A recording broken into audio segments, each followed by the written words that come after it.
mệt. Đấy.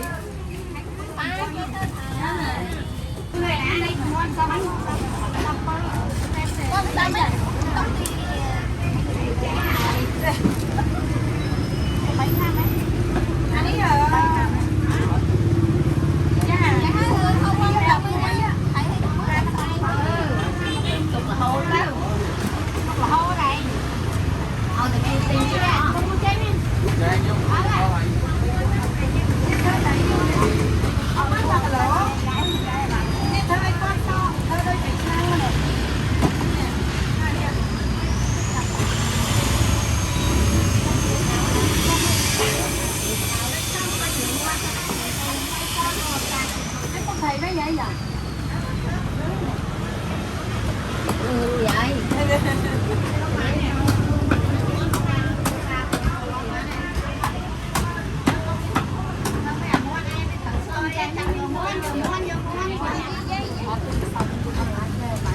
Chắc không vô, còn ai mua chứ có quay. Cái gì? Đi xuống đây cái đây, lột cái gì?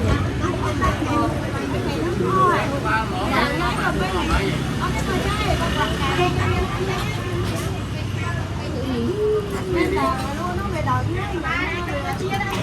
Hãy nói chắc chừng rệt mối dùng rệt con.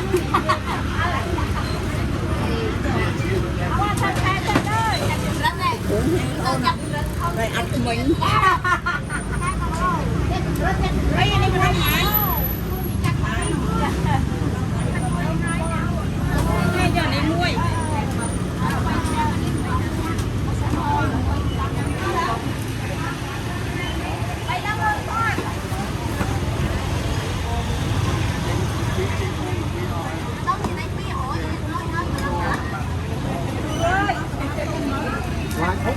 Ăn cái này à?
ao lơ ri cầm ba thơm mà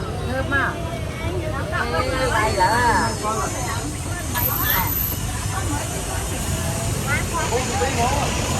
để anh vô mấy ngày nào thằng con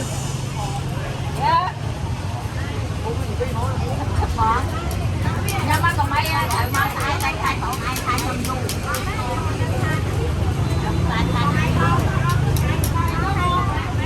qua tha nhung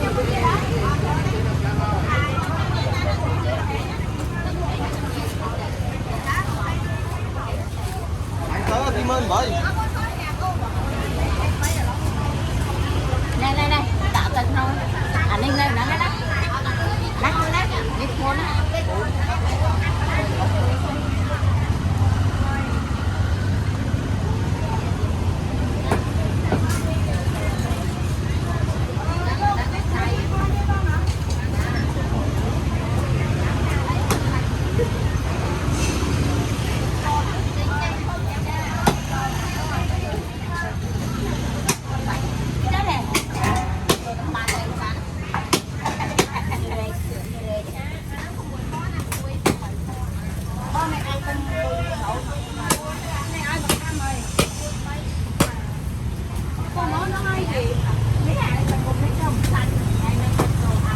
subscribe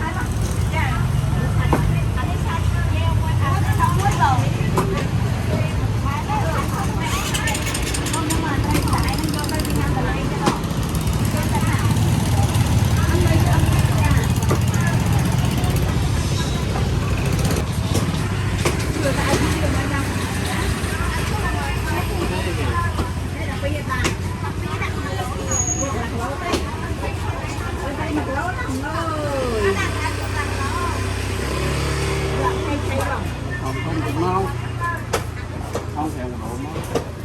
Ghiền Mì Gõ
để không bỏ lỡ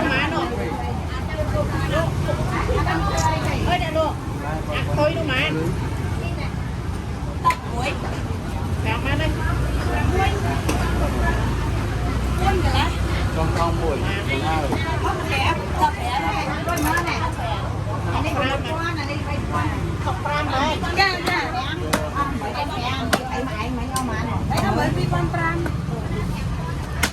hấp dẫn.